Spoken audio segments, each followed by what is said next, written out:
My name is Nick Lee. I'm a partner at a design and technology company based here in Brooklyn called Work & Co. And what we do is we design, ideate, and ultimately develop breakthrough digital experiences, typically mobile apps and websites, for many of today's leading brands. So we work with Apple, IKEA, Pfizer, Airbnb, the list kind of goes on. But today we're here actually to talk about some of the work we've done over the past few years with Gateorade. And I'm super happy to be joined with Rob McCutcheon, who's been kind of my partner in crime and my team's partner in crime for about 6 years now. Yeah. How's it going, everybody? A little cold in here, but great scene. Rob McCutcheon. Yeah, I work at Gateorade. I'm Director of Digital Capabilities. And we're super focused on how to, build the next generation of digital experiences that will engage, Gen Z, Gen Alpha, and, keep a heritage brand relevant into the future. It's a big part of my job, and yeah, I look forward to talking about that today. Yeah, so as I mentioned, we've been working together for a while. And we sort of started bringing some smaller, more isolated products to market. We started with a mobile app called Highlights. We eventually moved on and built a mobile app called Gatorade GX, which brings professional level sports science into the lives of everyday athletes. And then we moved on to sort of reimagine and totally relaunch the Gatorade.com website with like a D2C focus. So I think it'd be interesting to talk about how your approach to digital products has evolved over the past 6 years or so, and the different kind of stakeholder involvement things you've had to do to sort of grow the impact on the business.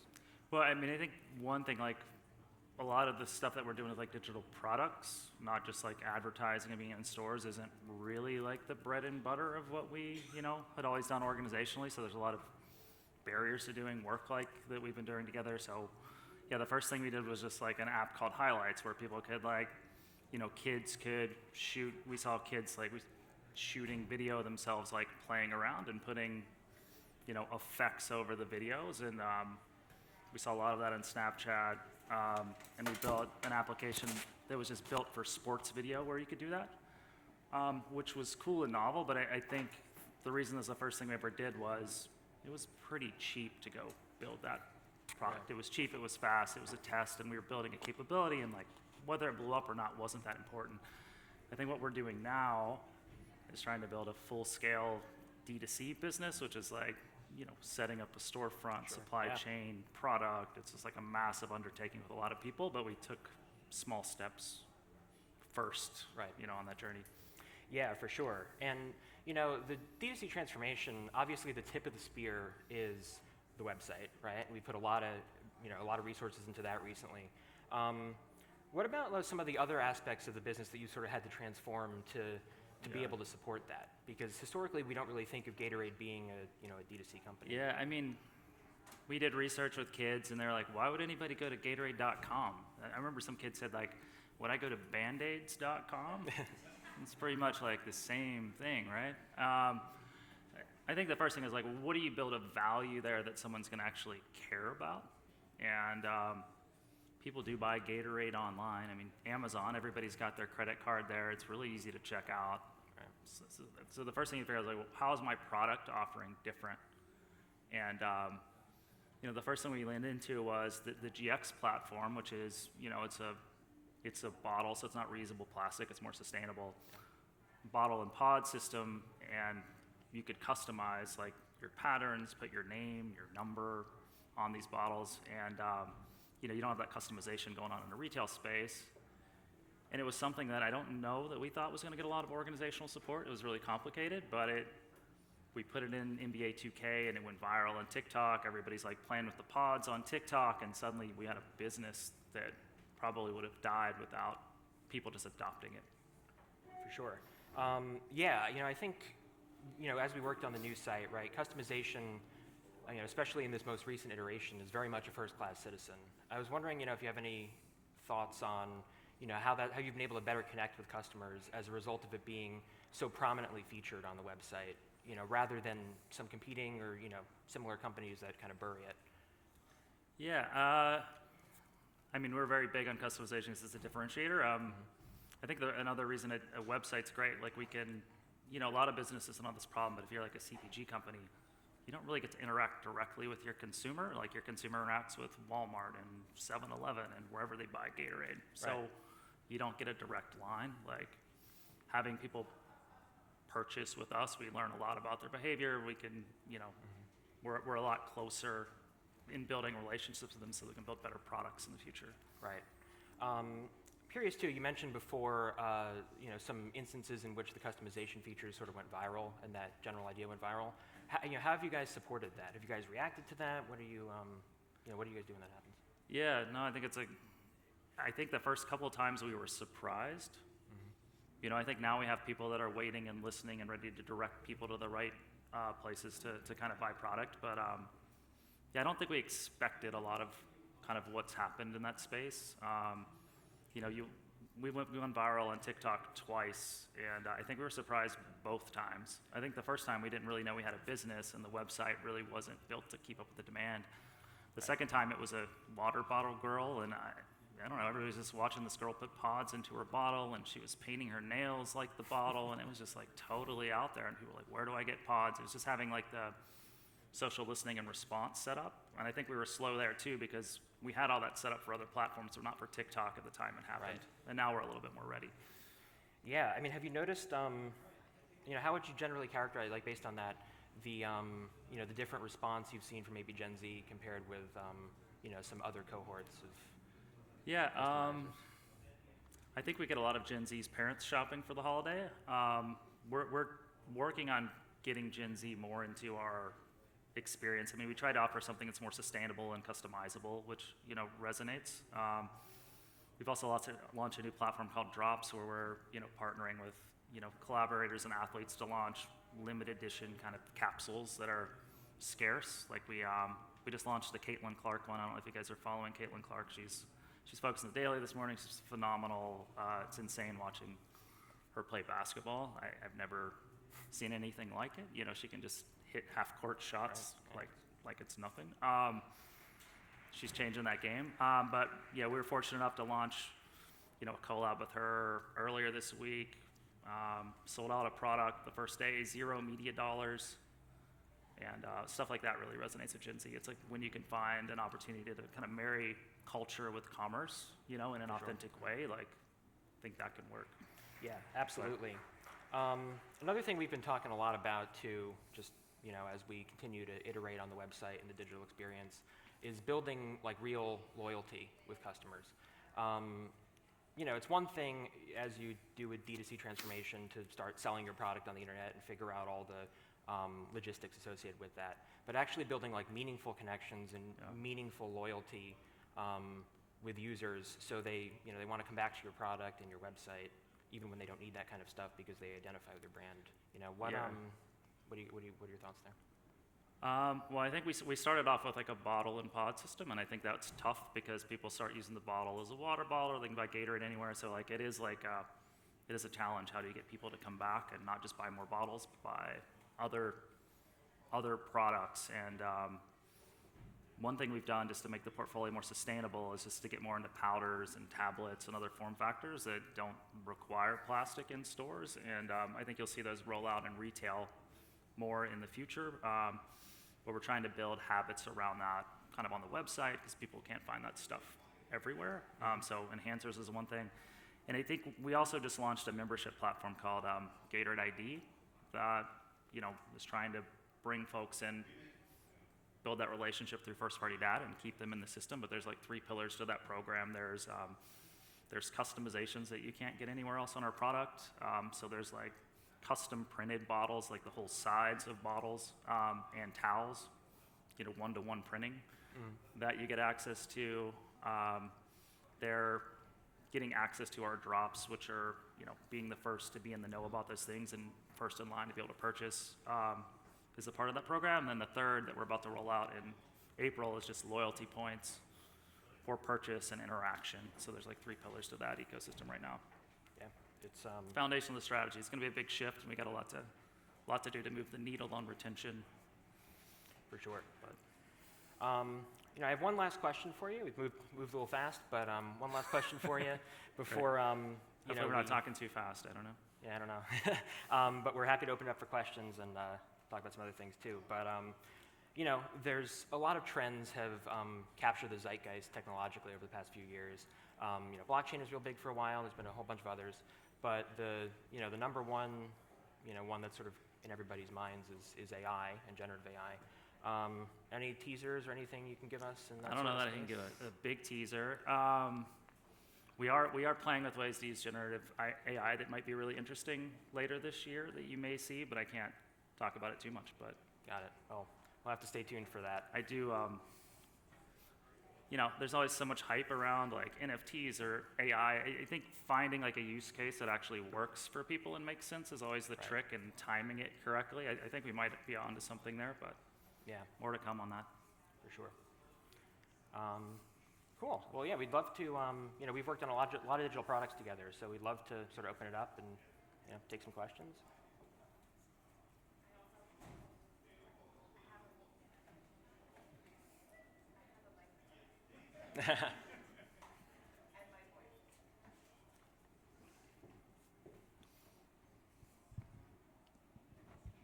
Hello?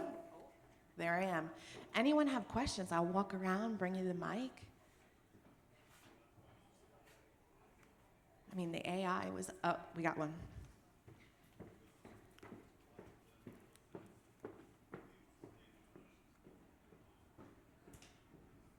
Awesome. Yes, thank you. I think quick question. I'm really curious because obviously you mentioned a different product jumping into playing in the digital space. So how did you guys think about the incentive structure? I know you mentioned some of the custom items for the app, but what was some of the process in figuring out how you wanted to incentivize people, and then how you're thinking about playing around with the loyalty points or what that might look like?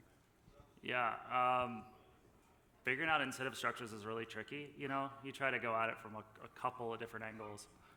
I mean, I think the first is just consumer research, and you put together different offerings and seeing like, well, what about these offerings, would appeal to an audience, and you kind of score them for desirability.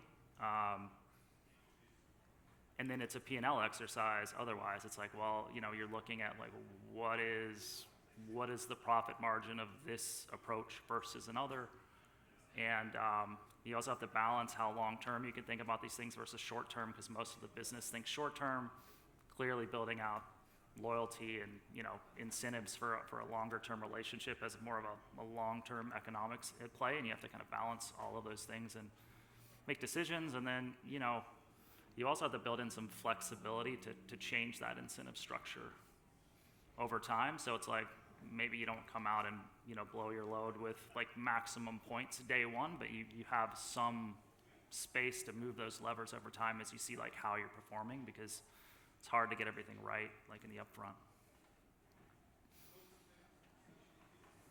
Coming to you.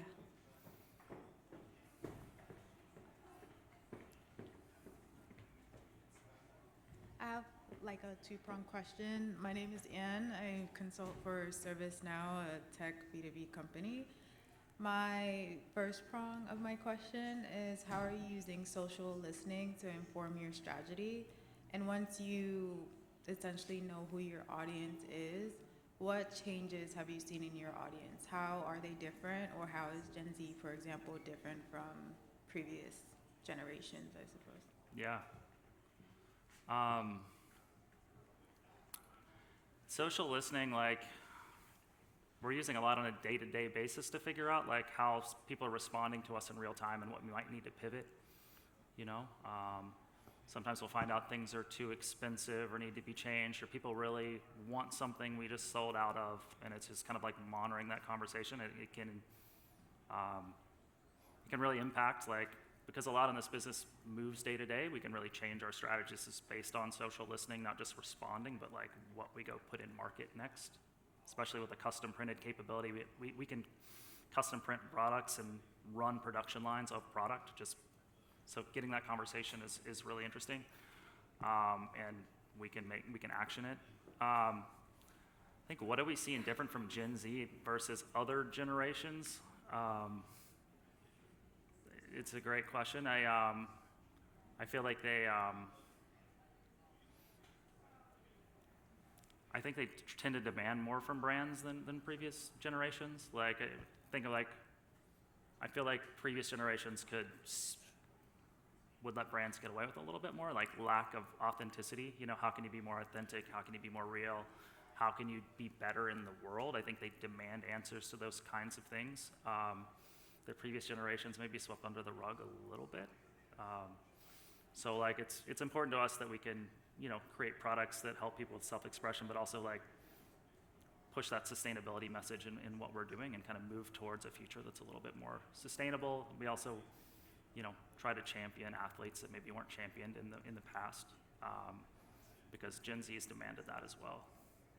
Probably a lot there, but hopefully that gives you a little nuggets of the things that are top of mind. Yeah.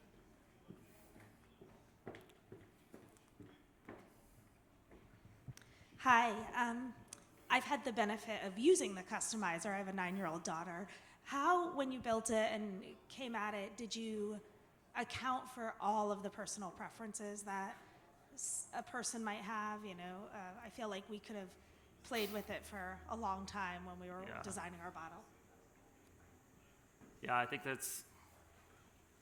So how do we figure out like what to offer in a customizer, even though you have so many different ways you can customize a product? I think one is like, what do we think people want? You know, we asked them what they wanted.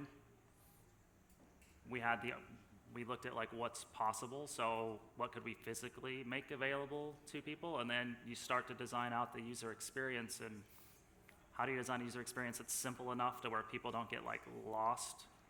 Because it's easy if you give people too many options, they can get lost in the complexity, but you want to give them enough options to feel like something's uber customizable, and you make calls based on that. We get analytics daily to see what people are engaging with or not, and that helps you optimize where you're going. And you know, you maybe don't get it 100% right all of the time, but you have that flexibility to keep evolving that over time. And then I think the other dimension is just keeping a platform fresh over time. And you know, people are going to get bored of the customizations that are, you know, there in the first 6 months. What do you do for the next 6 months? How do you roadmap those things out? And then, you know, we're always looking at how do we make the experience more special for people who are Gatorade members. So like, what exclusive customizations can we offer to that audience? So we're thinking through all those dimensions as we're making those decisions. Yeah, the reality is too, like we've just done a lot of testing with it and a lot of iteration on it. You know, the customizer of today on the Gatorade website is not the same customizer that we shipped with 6 months ago. You know, when we shipped, we had a much more limited selection of colors and options.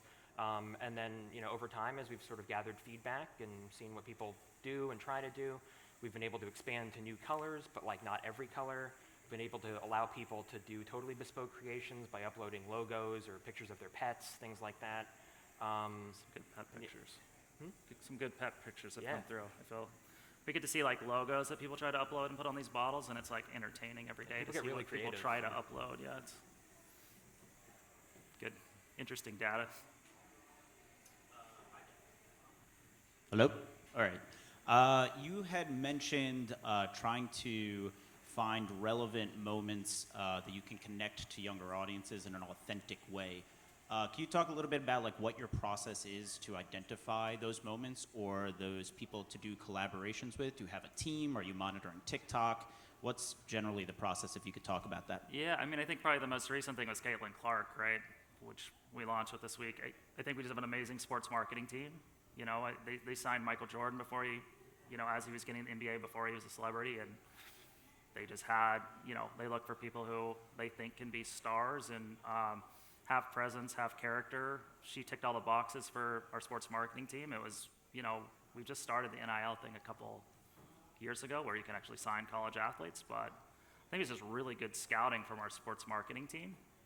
And I don't think we 100% knew she was going to do what she was going to do this year, you know, in NCAA, but we were ready for when she did. Like, I don't think every bet you place works out that way, but it's like placing enough bets and having people in the know kind of figure that out. Our sports marketing team's fantastic at Gatorade, so that was one where we had a hit. I think there's just other, you know, aside from that, I just think there's other times where you're just like responding to what's happening in the market, and you just have to listen and respond, you know? So you have to have social listening set up, and then teams have to work together enough across a company to talk to each other and go act together. Teams that maybe have been siloed in the past, and I think we're getting a little better at that.